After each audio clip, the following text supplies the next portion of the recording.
Assalamualaikum warahmatullahi wabarakatuh. Nama saya Rizky Hardiana, kelas 12 TKR 1. Saya akan menjelaskan tentang tune up mobil injeksi.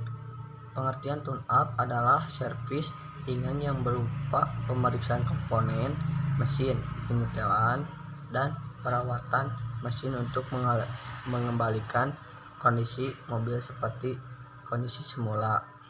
Tune up merupakan jenis servis yang paling sering dilakukan dibandingkan dengan jenis servis lainnya.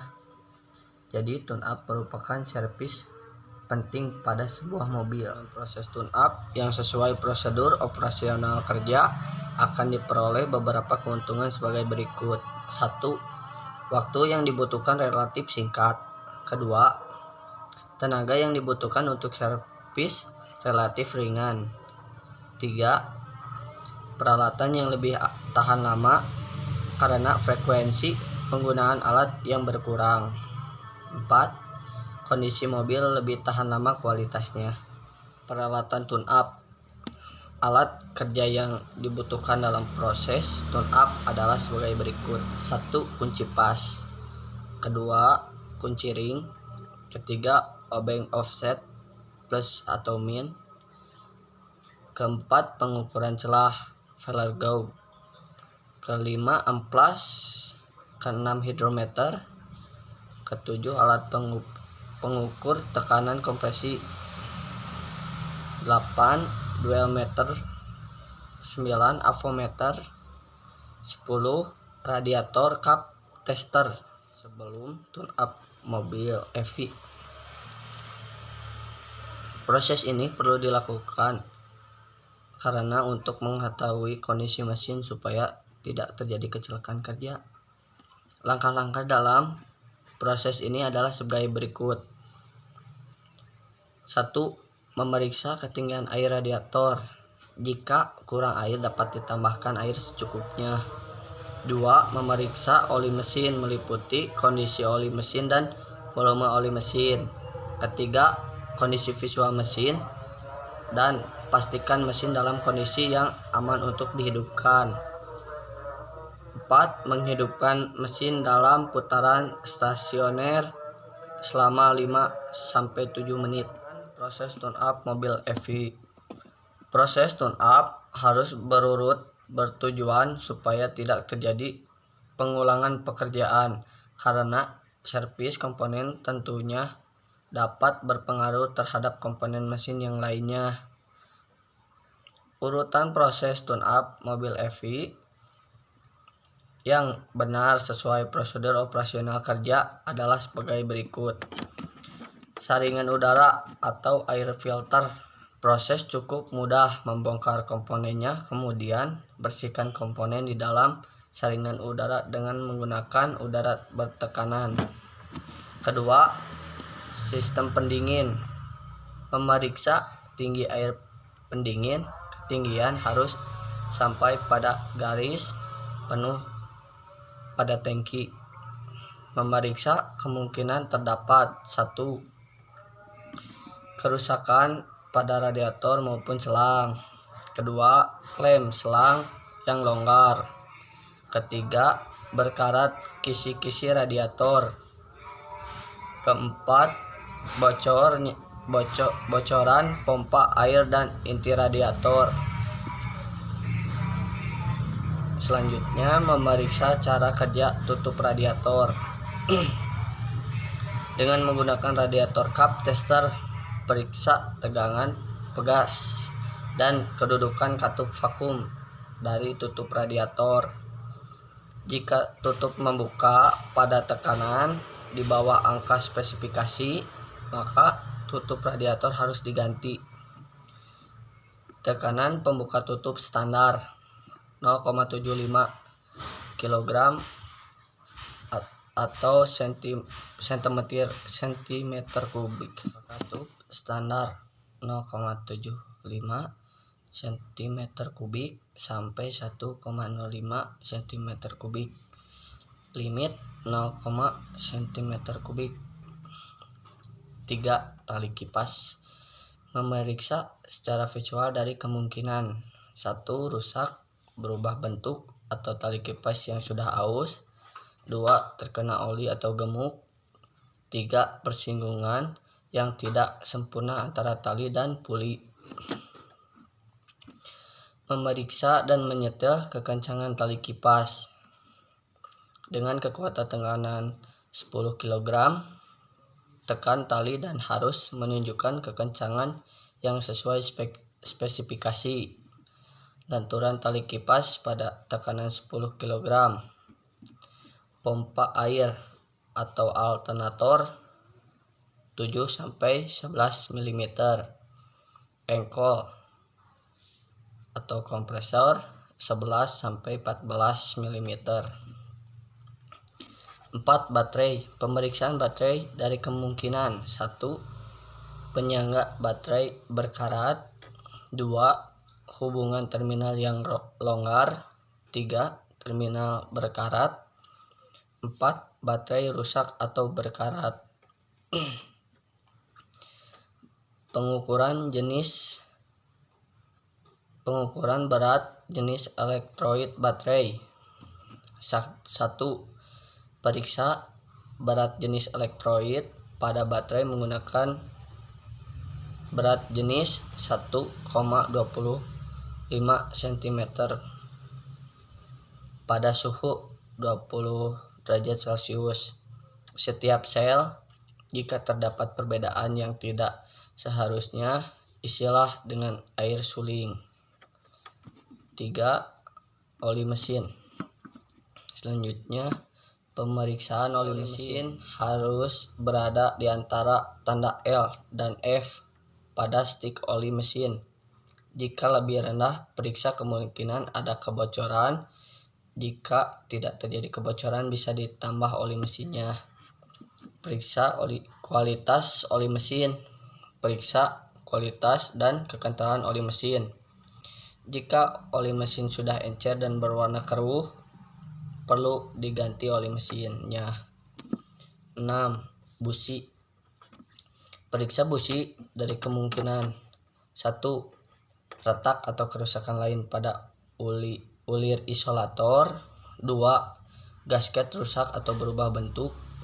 3. Elektroda terbakar atau terdapat kotoran yang berlebih.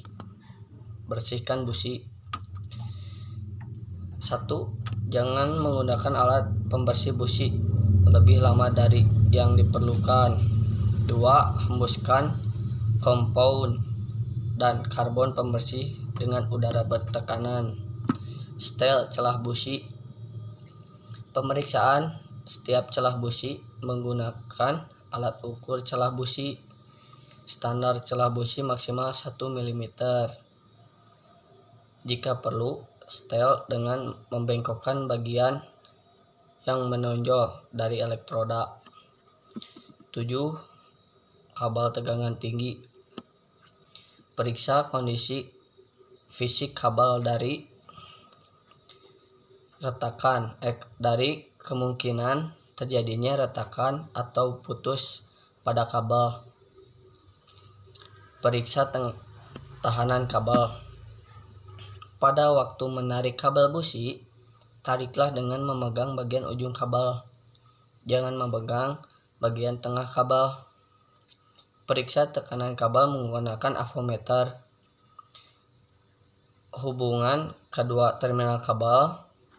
Tekanan kabel harus kurang dari 25 kaki per kabel. Distributor. Pemeriksaan dan setel celah platina. 1. Jika platina terbakar parah, maka platina harus diganti. 2. Setel celah platina dan pegas penahan. Celah blok 0,5 mm, celah platina 0,2 mm sampai 0,4 mm. Periksa sudut pengapian dengan dual tester. Sudut pengapian 52 derajat tambah 6 derajat saat posisi mesin stasioner. Pemeriksaan saat pengapian. Setel putaran mesin Pada putaran idle, oktan selektor harus disetel pada posisi standar. Saat pengapian atau pada maksimum 950 rpm. Serinya 2K, 3K, 4K, 8 derajat sebelum TMA. 9. Tekanan kompresi. Panaskan mesin terlebih dahulu selama 5 menit, kemudian matikan. Buka semua busi. Lepaskan kabel tegangan tinggi dari koil pengapian supaya aliran sekunder terputus. Masukkan alat tes tekanan kompresi ke dalam lubang busi. Buka throttle sepenuhnya dan baca tekanan kompresi sementara mesin diputar dengan motor starter. Catatan: usahakan pengukuran dilakukan dalam waktu yang singkat. Putaran 250 rpm. Tekanan kompresi mesin 5K standar 12,6 cm3. Limit 9,5 kg atau cm3.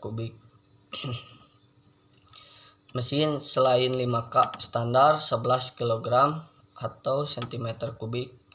Limit 9,0 kg atau cm3. Penggunaan alat scan tool mobil EV memang memiliki beragam sensor yang letaknya untuk setiap jenis mobil akan berbeda letaknya. Penulis akan memaparkan letak sensor pada mobil Toyota Avanza dan Daihatsu Xenia. Letak sensor dan injektor mesin Avanza dan Xenia. Sensor posisi throttle. Letak sensor dan injektor mesin Avanza dan Xenia. 1. Sensor posisi throttle atau TPS. Kedua, idle speed control valve. Ketiga, injektor bahan bakar. Keempat, koil. Kelima, sensor posisi. Keenam, sensor temperatur cairan pendingin. Ketujuh, sensor heated. Ke-8, switch posisi parkir atau netral. 9. Camshaft timing oil. 10. Sensor. 11. Sensor posisi. Jika terdapat masalah dan lampu indikator lamp pada dashboard memberikan syarat, maka perlu adanya perbaikan untuk melihat kerusakan pada sensor tersebut. Dapat menggunakan scan tool dengan cara berikut. 1. Pastikan kendaraan memerlukan perbaikan.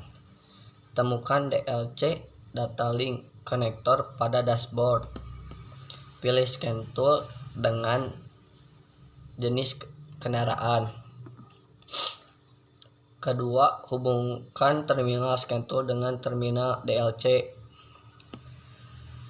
Kelima, posisikan kunci kontak on. 6. Kemudian pilih enter pada scan tool untuk masuk. Pilih jenis kendaraan. 7. Pilih diagnosis kode untuk membaca kerusakan. Jika sudah terbaca, perbaiki sensor yang rusak. 8. Kemudian pilih erase untuk menghapus data link yang tersimpan. 9. Kemudian lakukan sekali lagi untuk memastikan kendaraan pada keadaan baik. 10. Off-kan kunci kontak, kemudian lepas konektor dan bersihkan area kerja sebagai tahap akhir. Jadi saya mohon maaf bila ada perkataan yang salah. Wassalamualaikum warahmatullahi wabarakatuh.